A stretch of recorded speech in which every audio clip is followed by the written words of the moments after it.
Remue ménage. Remue ménage.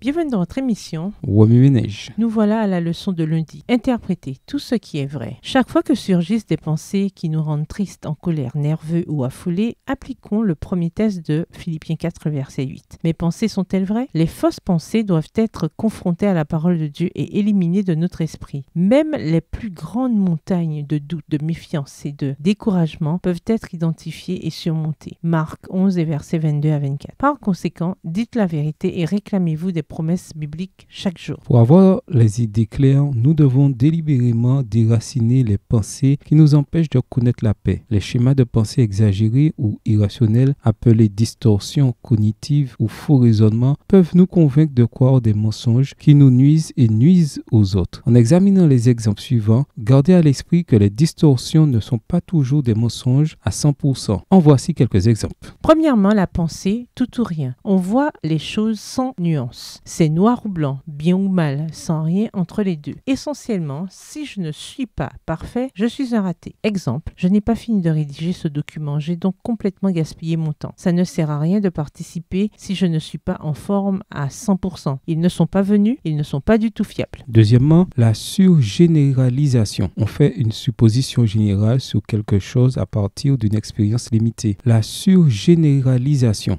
s'exprime souvent par des mots tels que toujours ou jamais à propos d'un seul événement. Exemple, je n'obtiendrai jamais cette promotion. Elle fait toujours ça. Troisièmement, la dramatisation et la minimisation, aussi connue sous le nom de catastrophisation. On perçoit les choses comme étant beaucoup plus ou beaucoup moins importantes qu'elles ne le sont, créant souvent une catastrophe subséquente. Exemple, aujourd'hui, c'est le pire jour de ma vie. J'ai oublié ce courriel. Ça y est, mon patron ne va plus me faire confiance. Je ne vais pas avoir d'augmentation et en plus, ma femme va me quitter. Quatrièmement, l'étiquetage erroné. On attribue une étiquette négative et un jugement à soi-même ou aux autres sur la base d'une seule caractéristique ou d'un seul événement. Exemple, je n'ai pas tenu tête à mon collègue, je suis une vraie mauviette. J'ai fait une erreur, quel raté je suis, quel idiot, il n'a rien vu venir. Cinquièmement, l'inférence arbitraire, conclusion hâtive. On fait des suppositions négatives sur la façon dont les gens nous perçoivent ou sur l'avenir, sans preuve ni appui factuel. Exemple, j'ai vu des collègues parler après ma présentation. Ils ont dû critiquer ma performance. Je vais rester célibataire pour le reste de ma vie. Sixièmement, le blâme et la personnalisation. On se blâme alors qu'on n'est pas entièrement responsable ou on blâme d'autres personnes tout en niant son propre rôle dans la situation. Exemple, le responsable de tout ça, c'est moi. Tout est de sa faute. Si elle ne m'avait pas crié dessus, je n'aurais pas été en colère et je n'aurais pas eu cet accident de voiture. Septièmement, le raisonnement émotionnel. On raisonne et on prend des décisions en se basant uniquement sur ses émotions et en dépit d'éventuelles preuves contraires. Je ressens quelque chose, donc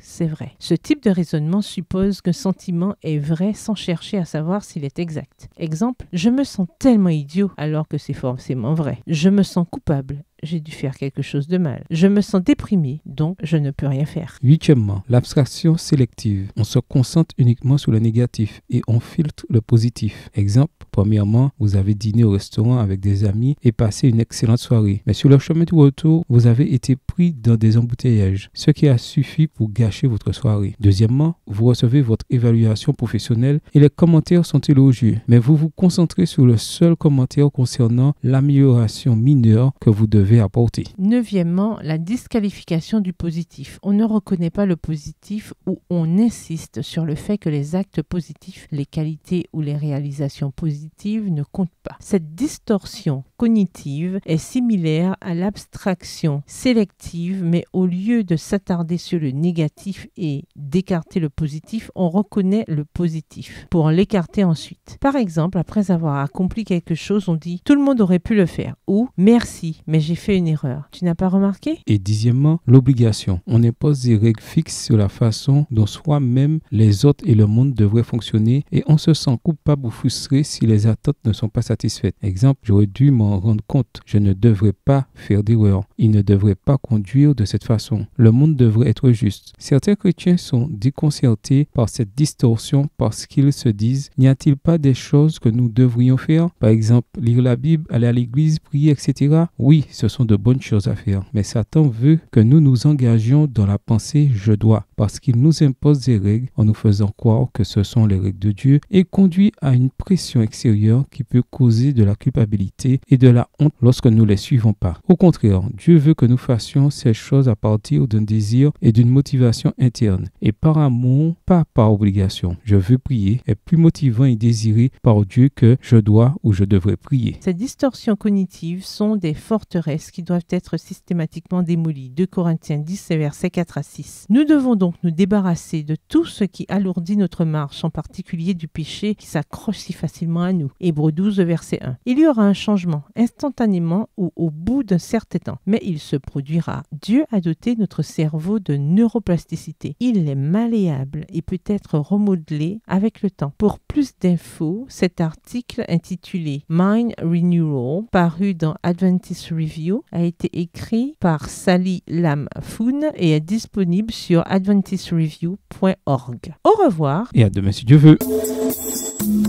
Remue ménage. Remue ménage.